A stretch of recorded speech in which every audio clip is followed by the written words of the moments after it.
Breaking news చూస్తున్నా 3 రాష్ట్రాల్లో ఇవాళ బిగ్ డే. ఆ 3 రాష్ట్రాలే అసోం, కేరళ, పుదుచ్చేరి. ఎందుకంటే ఇవాళ అక్కడ పోలింగ్ ప్రారంభమవుతుంది.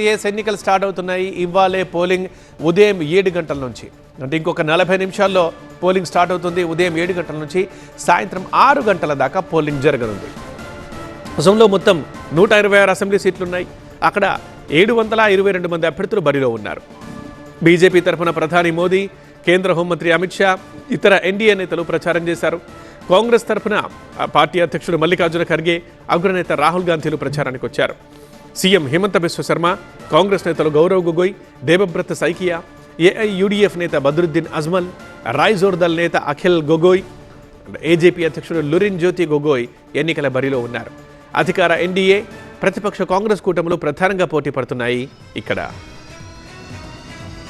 ఇక పుదుచ్చేరి చూద్దాం. పుదుచ్చేరిలో 30 నియోజకవర్గాలు ఉన్నాయి మొత్తం. ఇక్కడ ఎన్డీఏ, డిఎంకే, టీవీకే కూటములు బరిలో ఉన్నాయి. ఇక 30 నియోజకవర్గాల్లో 294 మంది అభ్యర్థులు బరిలో ఉన్నారు.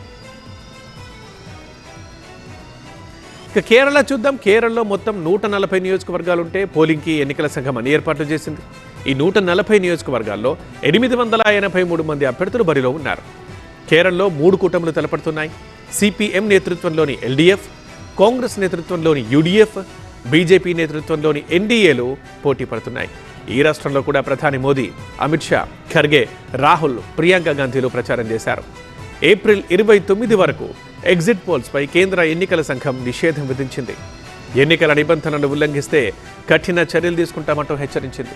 ఇక తమిళనాడులో ఈ నెల 23న ఎన్నికలుంటాయి. పశ్చిమ బెంగాల్లో కూడా 23, 29 తేదీ. అక్కడ పశ్చిమ బెంగాల్లో 2 విడతలు, ఈ నెల 23న అండ్ 29న 2 విడతలుగా పోలింగ్ జరగనుంది. ఇక తమిళనాడు, పశ్చిమ బెంగాల్, కేరళ, అసోం, పుదుచ్చేరి అన్ని రాష్ట్రాల ఎన్నికల ఫలితాల్ని మే 4న ప్రకటిస్తారు. అందుకే ఈ నెల 29 దాకా ఎగ్జిట్ పోల్స్ మీద నిషేధం విధించింది ఎన్నికల కమిషన్.